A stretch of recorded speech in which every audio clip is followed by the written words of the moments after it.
आज के वीडियो नए फिल्म मेकर्स के लिए उतना इंपॉर्टेंट है ना जितना कि समोसे के लिए आलू।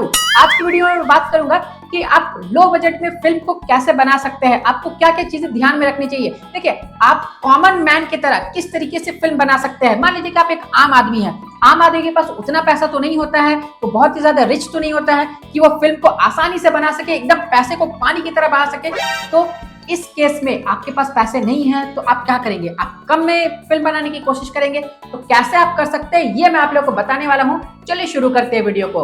हाय एवरीवन, मैं हूं आकाश रजक और आप देख रहे हैं आकाश रजक ओरिजिनल्स। तो चलिए मैं आप लोगों को बताता हूं कुछ पॉइंट्स जिसे ध्यान में रख करके आप लो बजट में फिल्म को बना सकते हैं। Don't underestimate the power of a common man. Okay, तो चलिए मैं आप लोगों को बताता हूं। पॉइंट नंबर 1, देखिए, आपको अपने स्क्रिप्ट का जो सिलेक्शन है ना वो सोच समझ करके करना चाहिए। स्क्रिप्ट में जो भी सीन्स वगैरह लिखे हुए ना, जो वहां पर स्क्रिप्ट के सिचुएशंस है ना, वो सब आपको ध्यान दे करके समझना चाहिए और फिर उसे सेलेक्ट करना चाहिए। चाहे आप सेलेक्ट कर रहे हैं, आप प्रोड्यूसर है या फिल्म मेकर है, आप सेलेक्ट कर रहे हैं या आप डायरेक्टर है, तो ध्यान में रख करके सेलेक्ट कीजिए।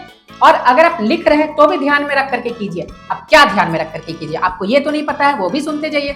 देखिए, ध्यान में आपको ये रखना है कि आपको उसमें महंगे महंगे सीन्स नहीं डाल देने हैं। जैसे अगर आप दिखा दे रहे हैं कि हीरो की एंट्री जो है ना वो हेलीकॉप्टर से हो रही है, तो क्या होगा, आधा पैसा तो आपका वहीं घुस जाएगा। तो फिर आप क्या करेंगे, आप हीरो की एंट्री जो है वो कार से भी दिखा सकते हैं या किसी और चीज से आप दिखा दीजिए।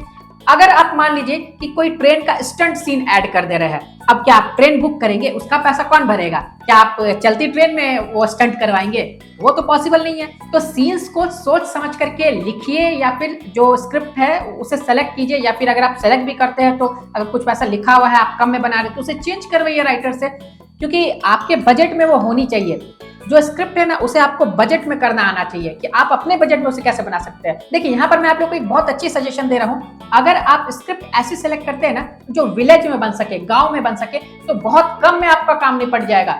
गांव की जो सीन्स है ना वो शूट करने में आपको उतना ज्यादा पैसा खर्च नहीं करना पड़ेगा।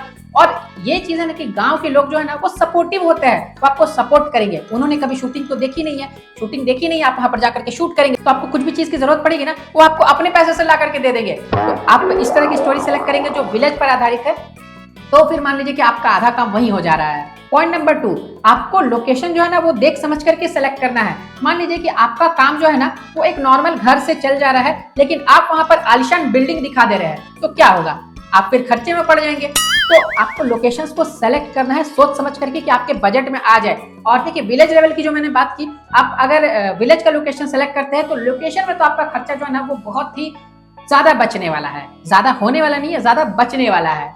थर्ड नंबर पे है सिलेक्शन ऑफ आर्टिस्ट। आर्टिस्ट आपको अच्छे से सेलेक्ट करना है। अब ये नहीं कि सुंदर सुंदर गोरा गोरा आपने आर्टिस्ट सेलेक्ट कर लिया और उसके बाद में बैठ करके आप पछता रहे हैं। आप अपनी फिल्म में स्टार्स को कास्ट करेंगे ना तो सभी स्टार्स को कास्ट करने में आप बिक जाएंगे। तो इसीलिए आपको क्या करना है ना, आपको स्टार्टिंग में नए चेहरों को लेकर के बनाना चाहिए, नए फ्रेश चेहरे होने चाहिए। लेकिन हाँ, अब आपको सारे नए चेहरे नहीं ले लेने हैं क्योंकि उसमें फिर आपकी फिल्म बिकेगी नहीं। आपको क्या करना, सपोज मान लीजिए कि आपकी फिल्म में 10 कैरेक्टर्स है, तो 10 में से आप 7 जो है वो नए चेहरे रख लीजिए, 3 जो है वो मार्केट का आर्टिस्ट ले लीजिए। मार्केट का आर्टिस्ट का मतलब होता है बाजार के आर्टिस्ट, वो नहीं, मतलब यहाँ मुंबई में बोली जाती है मार्केट का आर्टिस्ट। मार्केट का आर्टिस्ट का मतलब होता है कि जो ऑलरेडी काम कर रहे हैं, जिनका चेहरा जाना पहचाना है, वो होता है मार्केट का आर्टिस्ट। यहाँ मुंबई में यही लैंग्वेज यूज होता है, मार्केट का आर्टिस्ट। तो ये मत समझ लीजिए कि वो सब्जी बाजार है तो वो सब्जी की तरह उसे खरीद करके लाना है, वो ऐसा नहीं है।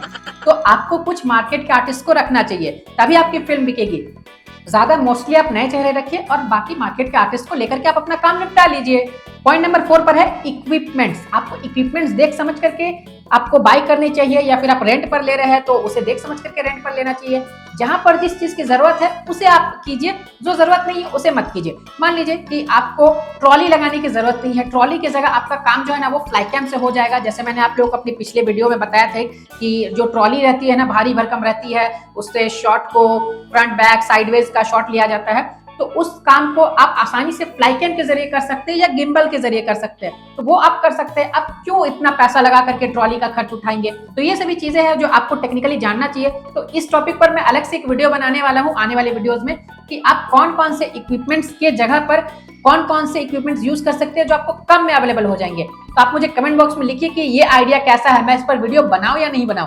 कमेंट बॉक्स में लिखिए और चैनल को सब्सक्राइब करके रखिए आने वाले वीडियोस को देखने के लिए। और वीडियो को लाइक कीजिए, शेयर कीजिए और ये जो पॉइंट्स मैंने आप लोगों को बताए इसे ध्यान में रख करके कम बजट में आसानी से फिल्म को बनाइए। फिर मिलेंगे एक नए वीडियो में। Love you and bye bye.